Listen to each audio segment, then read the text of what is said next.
Cette grotte, qui ressemble à n'importe quelle autre vue de l'extérieur, abrite des centaines de personnes. Des enfants aux personnes âgées, tous vivent ici et l'appellent leur ville souterraine. Certains élèves se moquent de nous. Ils nous demandent pourquoi nous vivons dans une grotte. Ils disent que les grottes sont faites pour les animaux, pas pour les humains. Ils se demandent quand nous partirons pour vivre comme des humains normaux. Mais c'est notre maison. Nous n'avons pas d'autre choix. De jeunes étudiants, des couples mariés, jeunes et vieux considèrent cet endroit comme leur foyer. Je vis dans une grotte parce que mes parents y vivent. C'est notre maison, mais ce n'est pas facile. C'est un défi quotidien. De la cuisine au bain, en passant par le repos après une longue journée, tout se passe ici.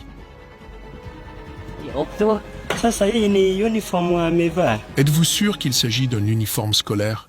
Oui, je suis sûr, c'est l'uniforme de l'école. Lorsque j'ai entendu parler de cet endroit pour la première fois, j'ai cru que ce n'était qu'un mythe, comme un conte de l'âge de glace. Seul Dieu sait comment nous survivons ici. Puis-je vous aider? Non, ça va. Vous êtes sûr? Des gens dorment ici? Oui, cet homme dort ici. Venez lentement, ne tombez pas. Faites attention à votre pas. Bien, maintenant, vous y êtes. Mais je devais voir cela de mes propres yeux. Alors j'ai entrepris un long voyage sur les pires routes que j'ai jamais vues. Alors que nous approchions, tout a mal tourné. Mon conducteur de moto nous a dit de sauter et la seconde d'après, je me retrouvais allongé dans un buisson.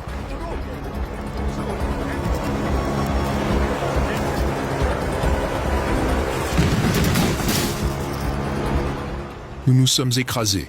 Ma caméra s'est cassée, mon caméraman et moi avons été blessés. Le conducteur, lui, a disparu pendant un moment.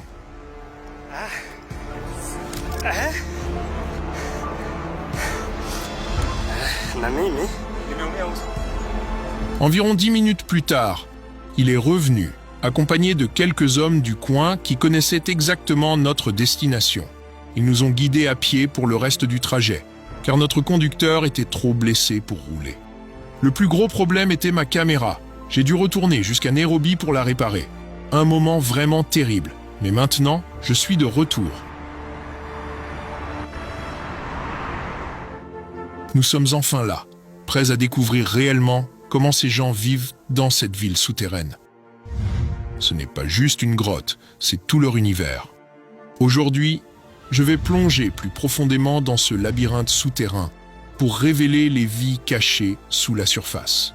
Qu'est-ce qui a poussé ces gens à chercher refuge ici?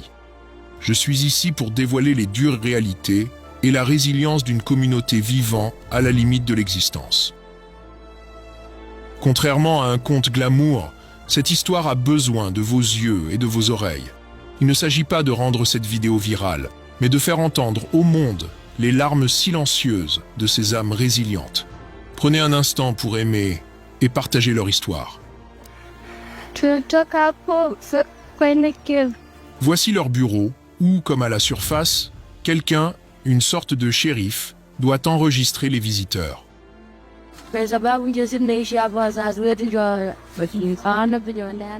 C'est notre maison, mais ce n'est pas facile. C'est un défi quotidien. Alors, où dormez-vous? C'est simple, je fais comme ça, puis je dors. Je prends ma couverture et je me couvre. Et vos enfants? Je déplie ce matelas et ils dorment ici. Combien êtes-vous ici? Avec tous les enfants et les autres, nous sommes 16 personnes à dormir ici. 16 personnes au total dorment dans ce petit espace. Certains élèves se moquent de nous. Ils nous demandent pourquoi nous vivons dans une grotte.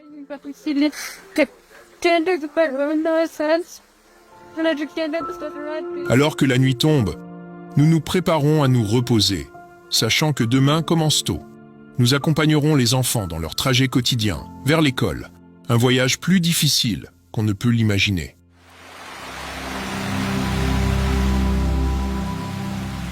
Le matin venu, comme vous iriez à votre salle de bain, ici, tous les étudiants sortent de ce trou.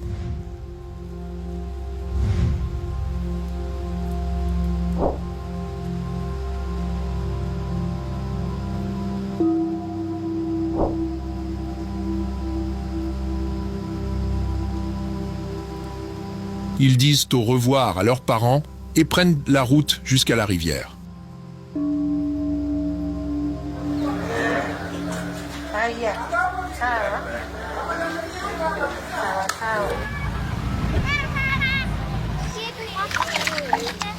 Cette rivière est l'endroit où ils se lavent le visage. C'est aussi la seule source d'eau pour boire, cuisiner, se doucher et laver leurs vêtements.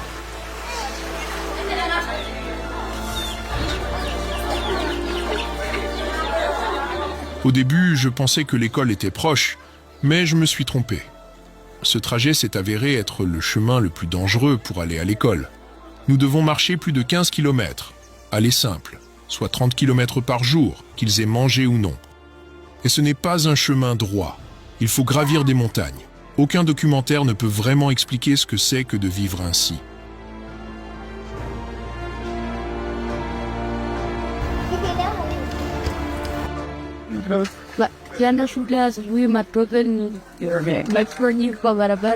Parfois, nous n'allons même pas à l'école parce que nous n'avons pas d'argent pour payer les frais de scolarité. À la place, nous restons à la maison et faisons de petits travaux avec nos parents, juste pour survivre. Imaginez-vous devoir recevoir des soins ici. Lorsque nous tombons malades, nous attendons une ambulance. Mais ici, il faut parcourir plus de 20 km, en grimpant ou en descendant des montagnes pour atteindre un hôpital. Des malades graves, à une femme dont le travail a commencé le jour de son accouchement. Tous doivent parcourir ces kilomètres à pied pour atteindre l'hôpital. Il n'y a pas d'hôpital à proximité. Accoucher est dangereux. Si une mère entre en travail, il n'y a aucun moyen rapide d'obtenir de l'aide.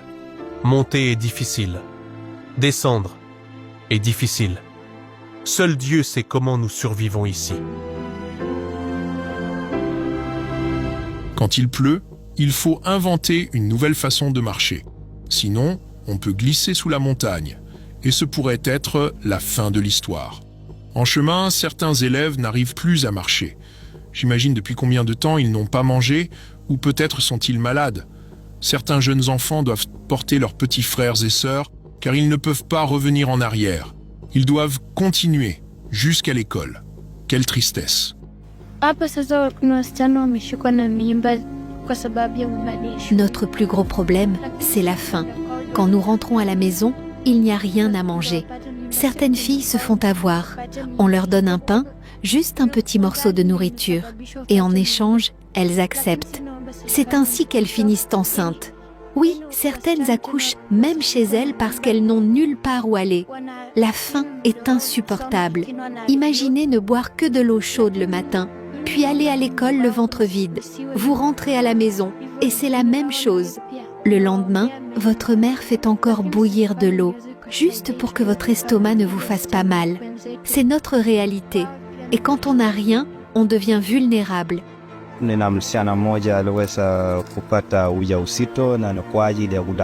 Certaines filles finissent par se marier très jeunes parce qu'on leur offre quelque chose d'aussi insignifiant qu'un biscuit, juste pour qu'elles aient quelque chose à manger. Quand on n'a pas mangé depuis hier et que quelqu'un vous offre de la nourriture, quel choix avons-nous? J'ai une fille qui est tombée enceinte parce que je n'avais pas les moyens de m'occuper d'elle. D'autres reçoivent de l'aide, mais nous, non. Et notre souffrance reste ici, invisible aux yeux du monde.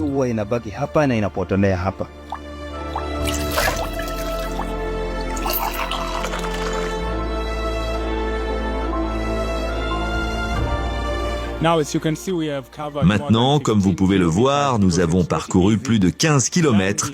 Ce n'est pas facile de grimper depuis la grotte jusqu'ici. Nous sommes sur le point d'entrer dans l'école et nous avons ici deux catégories d'élèves, les élèves du primaire et ceux du secondaire. Nous avons couvert la moitié de notre trajet. Voici la première école où les enfants entrent, puis nous continuerons vers une autre école.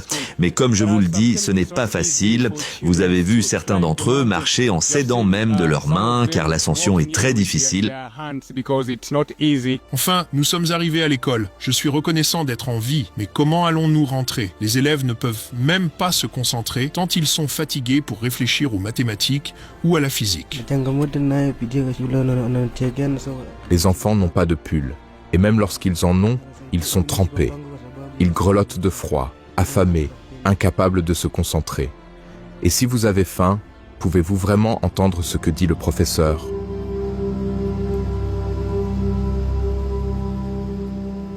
Et imaginez, cela fait 5 ans qu'ils vivent ainsi.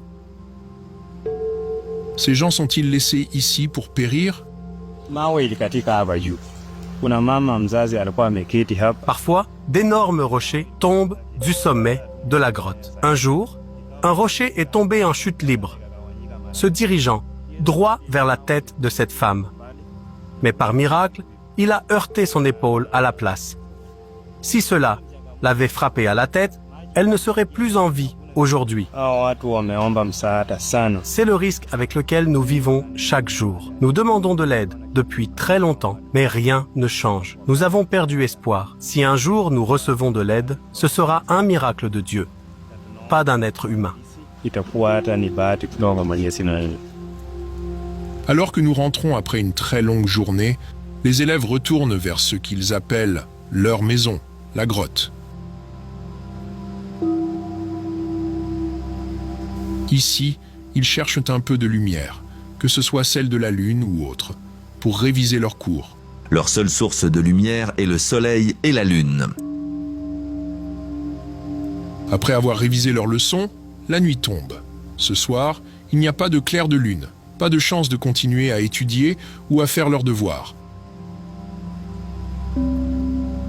Ceux qui ont de la chance dîneront si leur famille a trouvé de quoi manger. Les autres doivent se coucher comme d'habitude. Oh, quelle misère! Imaginez, après une journée aussi longue, devoir s'endormir l'estomac vide. Rien que d'y penser, cela me brise le cœur. Épuisé par les événements du jour, je finis par m'endormir moi aussi.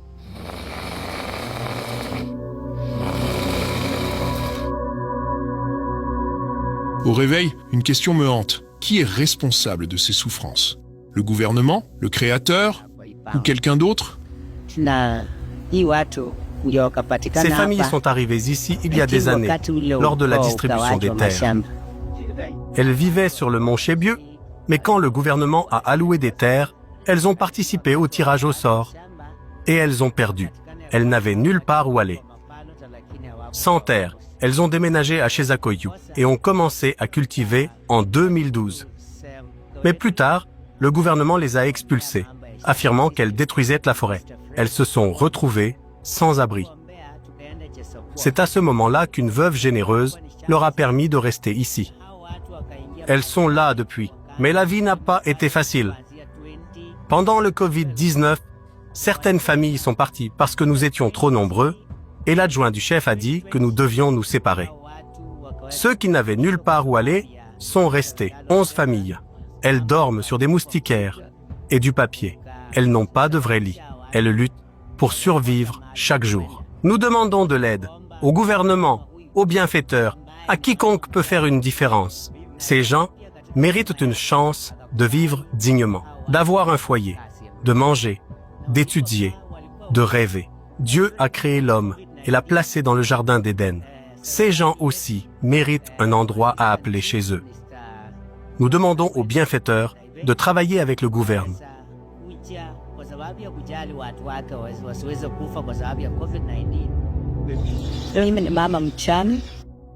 Je suis une veuve et, depuis 2020, j'ai ouvert ma terre à ceux qui n'avaient nulle part où aller. Des personnes âgées, des enfants scolarisés, des familles entières. Je dis que, sous la main du gouvernement, je les ai protégés, ou plutôt, Dieu les a pris en charge sur cette terre. Mais cette terre m'appartient et je ne peux pas tout faire. Ces gens ont besoin d'une véritable aide. Je leur ai donné un endroit où rester, mais je n'ai pas pu cultiver toute ma terre parce qu'il y a trop de monde. Qui peut vivre avec tant de gens sans nourriture? Ils ont souffert. Nulle part où dormir, nulle part où cuisiner. Ce sont des êtres humains, comme tout le monde. Ils méritent la dignité et d'être reconnus par le gouvernement. Les conditions de vie ici sont très mauvaises. Ils n'ont réussi à creuser que 3 latrines. Leurs enfants ont du mal à l'école parce qu'ils n'ont pas le soutien nécessaire. Je fais ce que je peux, mais je ne suis qu'une seule personne. Je travaille avec mes enfants pour les aider, mais ce n'est pas suffisant. Je demande au gouvernement et aux bienfaiteurs, s'il vous plaît, souvenez-vous de ces gens. Si vous pouvez faire quelque chose, faites-le maintenant, parce que personne ne devrait vivre ainsi.